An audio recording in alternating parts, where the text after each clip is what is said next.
نحمدہ ونصلی ونسلم علی رسولہ الکریم اما بعد اعوذ باللہ من الشیطان الرجیم بسم اللہ الرحمن الرحیم واستعینوا بالصبر والصلاۃ فإنها لکبیرۃ الا علی الخاشعین الذین یظنون انہم ملاقو ربہم وانہم الیہ راجعون۔ صدق اللہ مولانا العظیم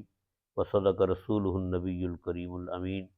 ونحن علی ذلک لمن الشاہدین والشاکرین والحمد للہ رب العالمین۔ میرے نہایت ہی محترم مکرم معزز دوستو، السلام علیکم ورحمۃ اللہ وبرکاتہ۔ آج میں نے سورہ بقرہ کی آیت نمبر 45 اور 46 آپ کے سامنے تلاوت کی ہے۔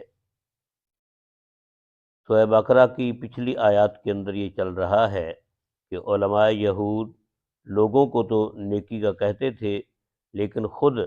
نیکی پر آنے کے لیے آمادہ نہیں تھے۔ اپنے رشتہ داروں کو، اپنے قریبیوں کو یہ بتاتے تھے کہ یہ نبی سچا ہے، ان کی شریعت سچی ہے، لیکن خود آپ صلی اللہ علیہ وسلم پر ایمان لانے کے لیے تیار نہیں تھے۔ اس کی کیا وجہ تھی کہ وہ کیوں نہیں آ رہے تھے؟ اس کی دو وجوہات علماء نے بیان فرمائی ہیں۔ ایک تو حب مال ہے کہ اس منصب پر بیٹھ کر ان کو مال مل رہا تھا اور وہ کمائی کر رہے تھے دنیاوی مال کی، تو ان کو یہ خطرہ تھا کہ اگر ہم ایمان لے آئے تو ہمارا یہ آمدن کا جو ذریعہ ہے یا مالی مدد ہے ہماری، یہ لوگ بند کر دیں گے۔ دوسرا، ان کی عزت اور احترام کرتے تھے عوام یہود، عام لوگ ان کا بڑا احترام کرتے تھے، جہاں جاتے ان کو عزت کی نگاہ سے دیکھا جاتا تھا، ان کے لیے جگہ بنائی جاتی تھی۔ ان کو یہ خطرہ تھا کہ اگر ہم نے اسلام کو قبول کر لیا، اس شریعت پر ایمان لے آئے، تو ہمارا کوئی احترام کرنے والا نہیں ہوگا، ہماری کوئی عزت کرنے والا نہیں ہوگا۔ تو انہوں نے اس لیے دین کو قبول نہ کیا، دین اسلام پر نہ آئے۔ تو اللہ رب العزت نے ان کو دعوت دیتے ہوئے فرمایا کہ وَاسْتَعِینُوا بِالصَّبْرِ وَالصَّلَاةِ، اور مدد چاہو صبر اور نماز کے ساتھ، وَإِنَّهَا لَكَبِیرَةٌ، اور بے شک یہ بڑی بھاری ہے یہ بات، الا علی الخاشعین، مگر خشوع کرنے والوں پر، الذین یظنون، وہ لوگ جو یقین رکھتے ہیں، انہم ملاقو ربہم، کہ وہ ملاقات کرنے والے ہیں اپنے رب سے، وانہم الیہ راجعون، اور وہ اسی کی طرف لوٹنے والے ہیں۔ تو اللہ رب العزت نے ان کو صبر اور نماز کے ذریعے استعانت کا، مدد چاہنے کا حکم فرمایا کہ مجھ سے استعانت چاہو صبر اور نماز کے ساتھ۔ تو جب صبر کریں گے تو حب مال دل سے نکلے گی، اور جب حب مال نکل گئی تو اللہ تعالیٰ کی محبت دل میں آئے گی، اور جب نماز پڑھیں گے تو نماز کے ذریعے عبدیت آئے گی آدمی کے اندر، تذلل آئے گا،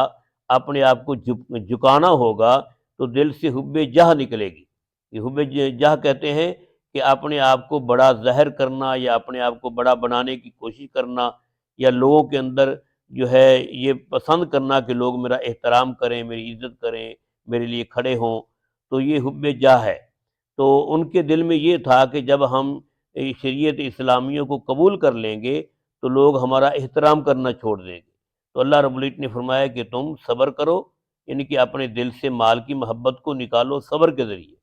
اور نماز پڑھو کہ اپنے اندر عبدیت پیدا کرو، اپنے اندر تکبر یا حب جاہ والی بات جو ہے وہ ختم کرو۔ وَإِنَّهَا لَكَبِیرَةٌ،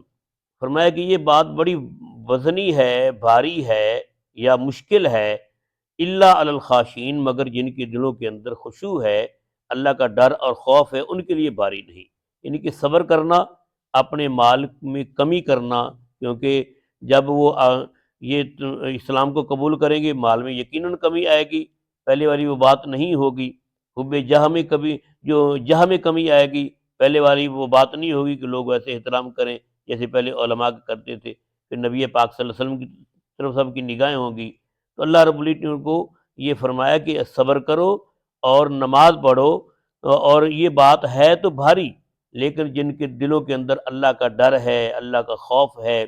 جو خشوع اختیار کرنے والے ہیں، ان کے لیے یہ بات وزنی یا بھاری نہیں۔ الذین، وہ لوگ، یظنون، جو یقین رکھتے ہیں، انہم ملاقو ربہم، کہ وہ اپنے رب سے ملاقات کرنے والے ہیں، کہ جن کے دلوں کے اندر یہ یقین ہے وہ لوگ ہم یہ جانتے ہیں کہ ہم ایک دن اللہ سے ملاقات کریں گے، اللہ سے ملیں گے، اور اللہ تعالیٰ کی ملاقات کا یقین کر کے وہ جب اللہ رب العزت کی طرف رجوع کریں گے تو پھر ان کے لیے یہ کرنا مشکل نہیں ہوگا، لیکن یہ ہے کہ یقین ہو دل کے اندر اللہ تعالیٰ کی ملاقات کا، وَأَنَّهُمْ إِلَيْهِ راجعون، اور وہ سمجھتے ہیں کہ ہم اللہ کی طرف لوٹنے والے ہیں۔ جب اللہ تعالیٰ سے ملاقات کا یقین ہوگا، موت کا اور آخرت کا یقین ہوگا کہ ہم نے مر کر اللہ کی بارگاہ میں جانا ہے، تو پھر آدمی جو ہے اللہ تعالیٰ کی نافرمانی نہیں کرے گا، اللہ اور اللہ کے رسول کے احکامات کی پیروی کرے گا۔ لیکن جب حب جاہ ہوگا دل کے اندر یا حب مال ہوگا دل کے اندر، پھر آدمی کے لیے یہ مشکل ہو جائے گا۔ لیکن جب آدمی نماز پڑھتا ہے اور اسی طرح صبر کا دامن پکڑتا ہے تو اس کے لیے پھر کوئی مشکل نہیں، خصوصاً پھر جو آخر میں جو اللہ رب العزت نے فرمایا کہ وہ لوگ جو آخرت میں اللہ کی ملاقات پر یقین رکھتے ہیں، ان کے لیے پھر یہ بات مشکل نہیں ہے۔ اللہ تعالیٰ سے دعا ہے کہ اللہ تعالیٰ ہمیں اپنی ملاقات کا یقین رکھنے کی توفیق عطا فرمائے اور آخرت کے لیے اچھے اعمال کرنے کی توفیق دے، آمین۔